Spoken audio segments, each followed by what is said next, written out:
We really got our asses handed to us. Didn't we, buddy?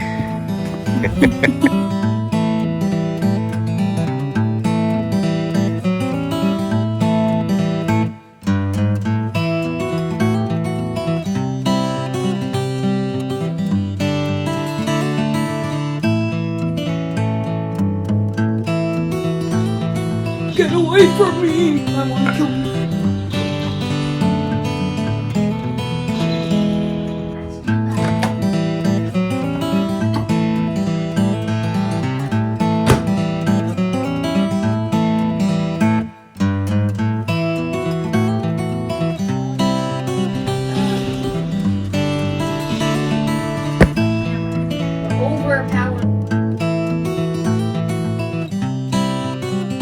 So it is it's Sunday morning, and me and Keenan, my son, we just dropped off Jen, my wife, his mom, at work, and this is how we party.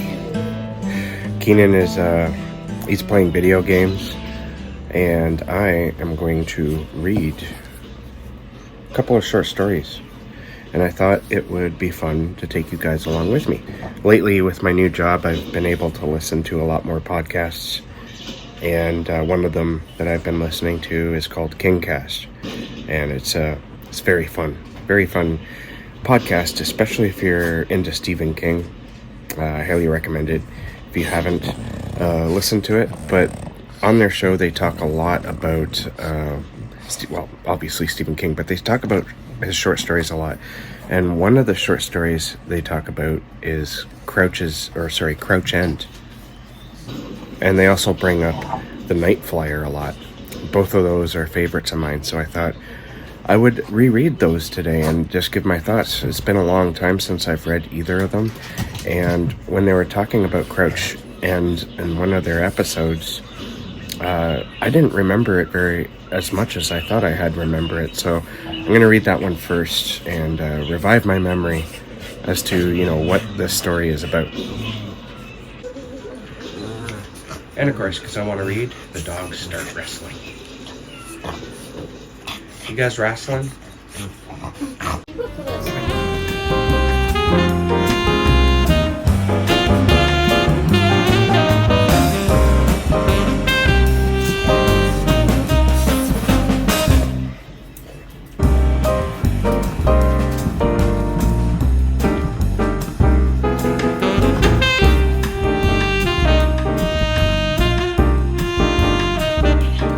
Okay, so I finished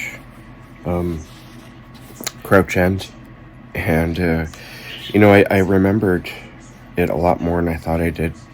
It's about a young couple, a married couple with kids they're vacationing in London, and they go to a town called Crouch End to visit one of the husband, Lonnie, one of his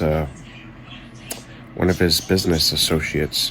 He's a lawyer, I believe. Anyways, his wife is named Doris, and it's pretty much from her perspective.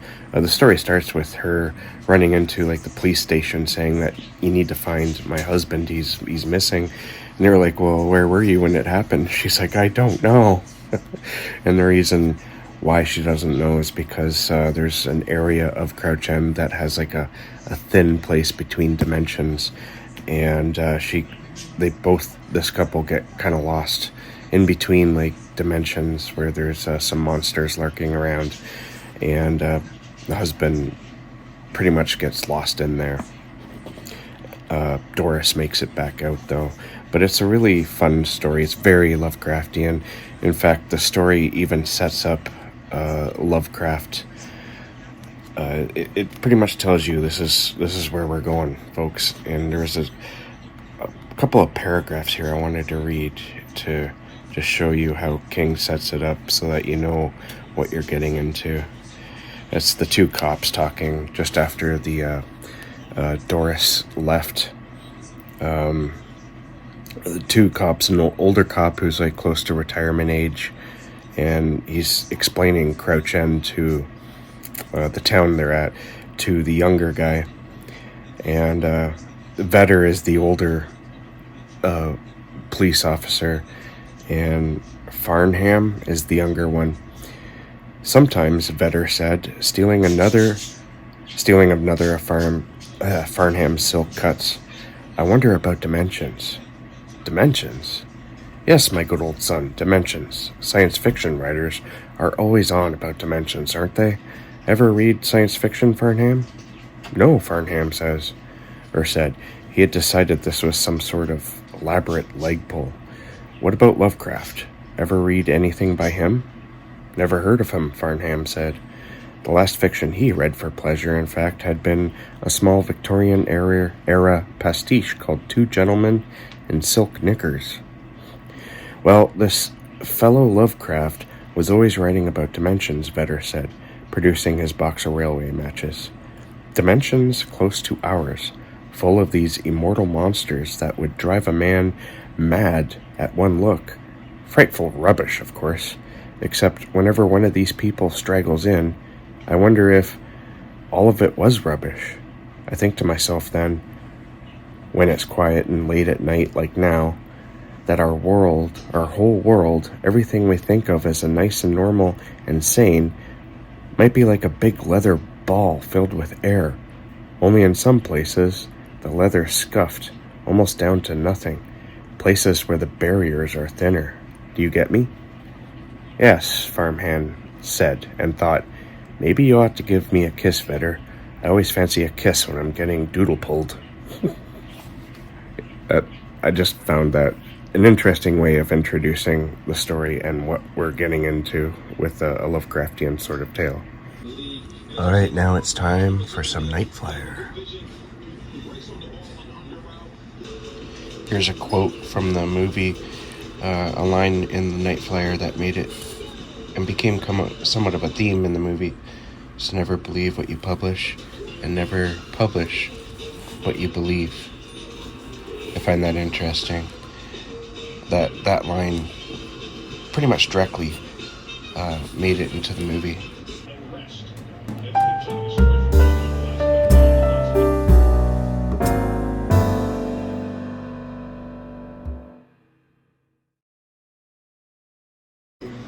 Alright, so I finished the Night Flier. So now it's night time. I took a couple hours to chill and not necessarily gather my thoughts, but it's busy with some family stuff. But yeah, these two short stories that I read today were a lot of fun. Crouch End was a lot more familiar. I thought I forgot all about it. The only thing I really forgot was the police interviews. The police interviewing Doris. I don't know why I forgot that, but her story remained pretty much intact in my head. And the Night Flier, I haven't read that one in a long time either. And the one thing I found very interesting with the Night Flier was the differences between it and the movie. I mean, it's almost the exact same story, but there's a couple things missing, or at least some things they added into the movie, like the young woman, the woman who's, I believe she's in Gremlins. Her character doesn't exist in the short story, and the ending is a little bit different. They kind of went, in the movie, The Night Flier, they went a little more extreme at the end. If you've seen the movie, you know what I'm talking about. It's very dark, and I love that. It has a similar ending in the short story, but it's maybe not quite as extreme. But yeah, I really enjoyed that story. I'm not even too sure why I like the Night Flier so much. It's just an interesting concept, I guess, of like a Dracula or vampire that flies around in his own personal airplane. I don't know what I prefer more, the movie or the book. I absolutely love the movie because it's very well done. It's kind of schlocky, and it's definitely like of its time, but it's still a lot of fun. But I really like the short story too. The only thing I didn't like about the short story was all the technical jargon that came along with flying an airplane. that got kind of annoying. But other than that, I don't know. I think they're tied. I think this is the first ever where it's like the shorts or the adaptation and the source material are tied for me. So that's it. I thought this would be a fun little vlog type experiment. And if you haven't yet, I highly recommend going and checking out KingCast, the podcast, because it's very entertaining and it makes you want to read more Stephen King. And thanks for watching. Keep being safe and keep being creative, and I'll catch you guys in the next bookish video.